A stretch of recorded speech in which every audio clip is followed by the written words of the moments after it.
Hello everyone and welcome back to Arctic Retro. So this is the September 2023 edition of Mail and Donations, and I got some interesting stuff this time, so hope you will join me in this video. I'm in the middle of recording another video. It's about this Sinclair QL machine, and that is coming later. Alright, so let's take a look at what I got the last month. This package was sent from John from Bergen in Norway, and yeah, it's something I bought. Very well packaged. Not sure how to open this best.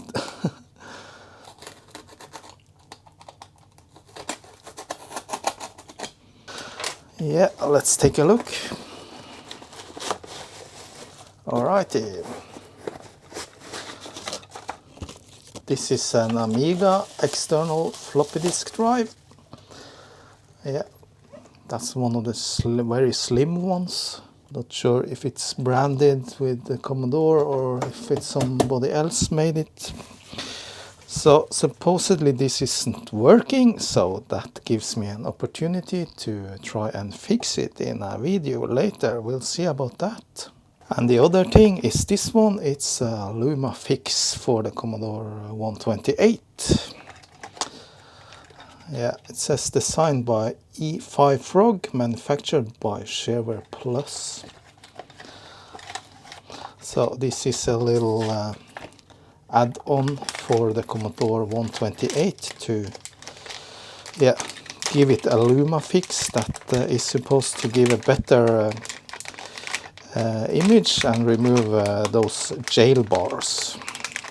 Yeah, there's the fix. It's a little chip, and there's a lot of potentiometers here where you can adjust, and extra socket to put the wick chip in if you need. I'm not sure. Thing is, you put this in place where the wick chip is, and then you put the wick chip into this. I'm gonna test that out sometime later and not in this video. I need to pull out my Commodore 128, and yeah, maybe it's soldered in and things like that, so I'll test that sometime later. There's even a little screwdriver here. That's the smallest screwdriver I have seen to turn those pots. Yeah, and I got this, the Luma fix, for free from John. However, the floppy drive I paid a little bit for, so I can have something to fix. Yeah, it has some instructions here, installation. The next item is this. This was not sent to me. This is something I bought locally here, and this is solder tip activator. So my solder tips are starting to be a little bit bad, so I thought I'd just try this one. It was quite cheap, 10 euros I think. And it's some kind of solder that's mixed with a high grade of flux, and you just dip the solder iron tip into it when it's hot, and it should renew the tip and make it a lot better. And I used something like that before, so yeah, I thought it was interesting just to show you. So here I have my solder tip, and yeah, it's kind of black, and the solder doesn't stick very well to it anymore. Just try and dip it into this. So you're supposed to just dip it in and then turn it around slowly.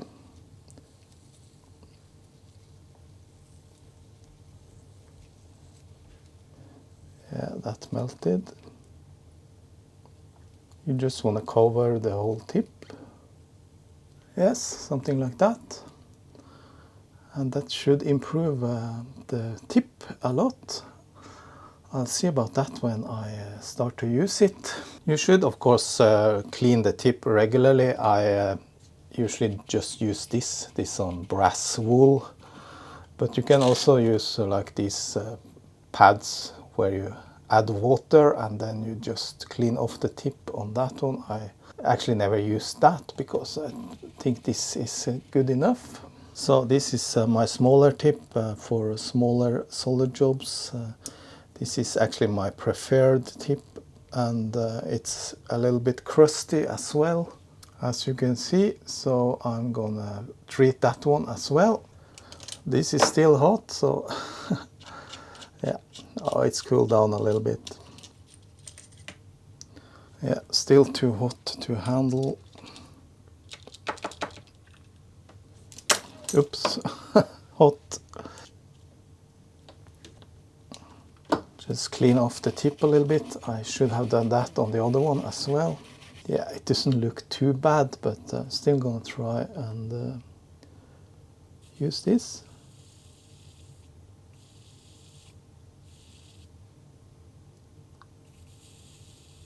Yeah, that's cleaned off. It looks black on the camera, but it is actually shiny in reality. Then clean off again, and yeah, that looks very shiny. The thing is, solder should stick to the tip when you solder. Just add a little bit more, and I just leave it like that. Alright, so in this package I lost the audio and I'm doing a voiceover. I got this from a friend and someone that is active in the Facebook group Retro Computers in Norway. So let's take a look. The first thing is a PS2 keyboard, and yeah, I don't have many of those. I think I have only one, so I got this. I think it was like €3. Yeah, it's a Microsoft keyboard and it looks rather nice. So yeah, maybe I can use it sometime later in another project. Then I got this audio card, sound card. It's for PC, and also I got this IDE hard drive. Yeah, and I think it's 40 or 80 gigabytes. Yeah, so I don't know if anything of these are working or not. I'm gonna test that later. Yeah, and there's another sound card. Yeah. This one is a Sound Blaster Live, and yeah, I think that's a good sound card, and yeah, it looks a little bit dirty, but I'm gonna clean it up and test it later. Yes, and I also got this Logitech PS2 mouse. I don't have a lot of those either. I think I have only one, so yeah, I got this. It has a scroll wheel as well. Finally, I got these two ATX power supplies, and they look rather nice. Don't know if they're working. They are a bit dirty inside the fans and probably need some cleaning, but yeah, just got them in case I need them for some later PC related projects. We'll see about that. This little package was sent from the Netherlands, and it's from Byte Delight, so that is probably some Spectrum related stuff. I mean Sinclair related. But yes, it's for Spectrum. Alright, yeah, what do we got here? We have the ZX Diagnostics card. This is the manual and the build guide. Then some other stuff here. And yeah, that's the invoice. Let's take a look. So this is a kit I ordered from Byte Delight. They have very nice kits. I actually built a complete ZX Spectrum from one of their kits, and it worked great. But as I said, this is the ZX diag card, and it is a kit, so I will build this in another video. Yeah, and it came with a Stroopwafel MIDI. That looks delicious, caramel. Yeah, and with this I can complete my repair video with the ZX Spectrum that didn't work, the Spectrum Plus. Yeah, I also got a new ULA chip for that, so ready to make a new video.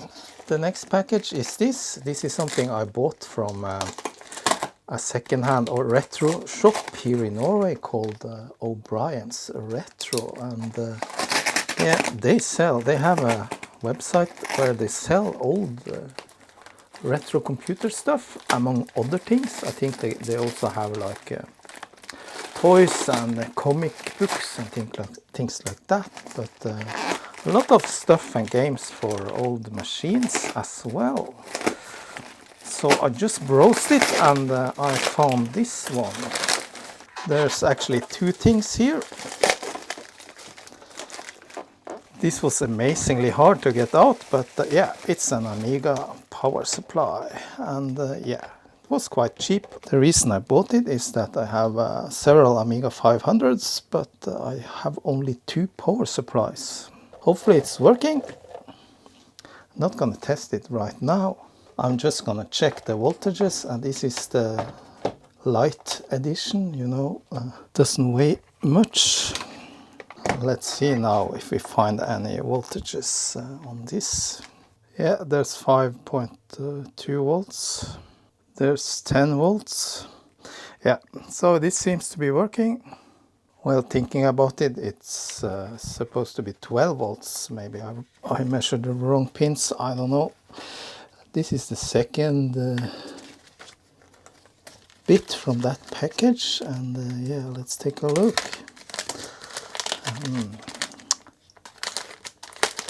Extreme amount of tape was used on this package.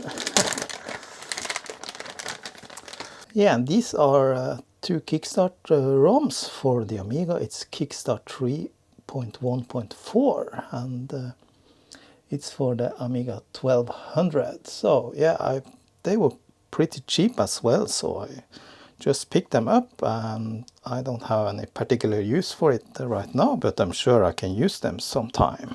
We'll see. Alright, this package contains some interesting stuff that I bought from a guy at the Norwegian Retro Computers Facebook group. And yeah, I'm gonna open it. Obviously.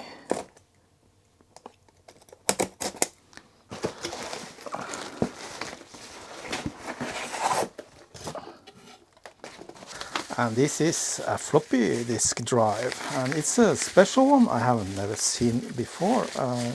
Yeah, and it's a floppy disk drive, a 5¼ inch, and I'm not really sure what this is, what kind it is. The seller thought it was for the Commodore 64, and the Amiga definitely has a parallel port here for that might be able to fit on an Amiga, I'm not sure. Yeah, and there is another connector there, I'm not really sure, maybe that's for power. And it has two switches, in-aus and 40 and 80.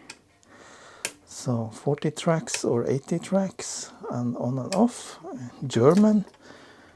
It says Combitech drive 4¼ and the serial number there. So I will be exploring this sometime later in another video perhaps. As I said, I don't know what this is for. The seller was unsure too, and I don't know if it's working or not.